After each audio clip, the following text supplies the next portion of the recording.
We know that more data and applications are moving to the cloud more than ever, especially now. And this creates a few unique info security challenges for both cloud providers and cloud customers. And cloud data storage security has forced cyber criminals to invent new ways to circumvent even top-grade cyber solutions to gain access to sensitive data and encrypted keys. And we all know too well that data breaches can have a huge consequence for a company, huge consequences such as all the, legally and also reputationally, all of which can lead to ramifications, huge ramifications for any business. So as we're working from home, as we're working from the cloud, what are the top security threats that you think organizations face today when working from the cloud and managing the remote workforce from the cloud?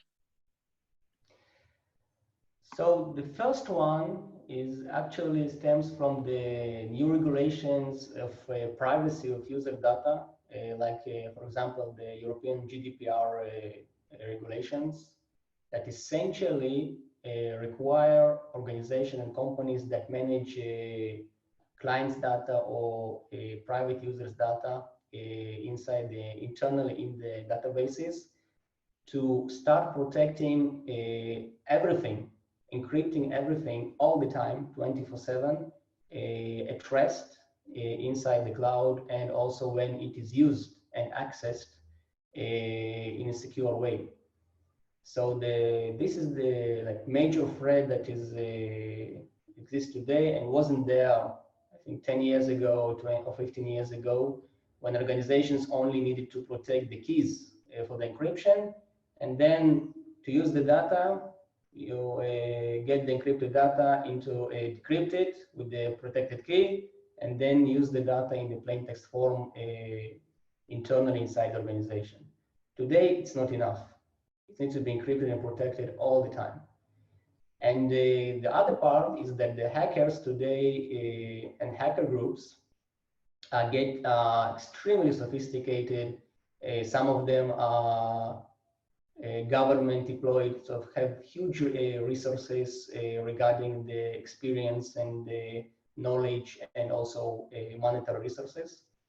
And for example, it takes today, on average, the best hacker groups in the world, less than 20 minutes to break into organizational network and start exploiting the vulnerabilities inside the network. So there is essentially no time to react for the IT managers because the hackers already got inside and stole the information. So these are the main threats, I think. I'd be interested in hearing, in your opinion, what makes cloud security so vulnerable? It's really, so here we can talk about two different clouds. One is the private cloud, which is still exists in the large organizations. And the other one is the public cloud infrastructure that is extremely popular today. It saves a lot of money and resources for small organizations and also for large companies. And public cloud, by its nature, it's very flexible and changing and uncontrollable from the client, the company state of company view. Company's data is essentially, nobody knows where it is situated and at what state it is on the public cloud, at which specific physical PC it is at any given moment. I'm, as a CTO of security, if I use the public cloud, I do not have any knowledge where my data is situated and where it is moved at any given time. Everything is virtual. So then the protection of the data, all the firewalls of the cloud, all the antiviruses, all the standard protection features become essentially irrelevant because they do not protect the data itself. They do not protect the sensitive thing. They protect the network. So it's completely different focus, and it's not working for huge amounts of data on the network today.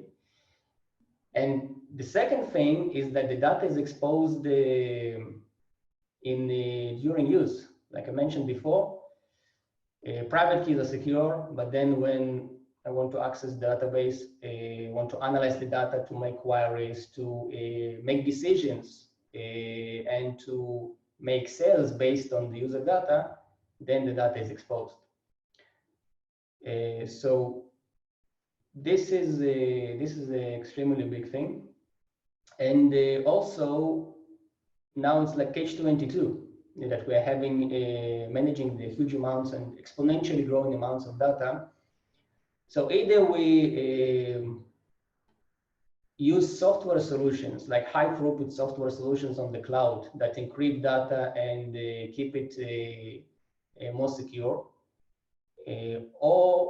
but they're essentially software and they are easily attacked and broken by the hackers.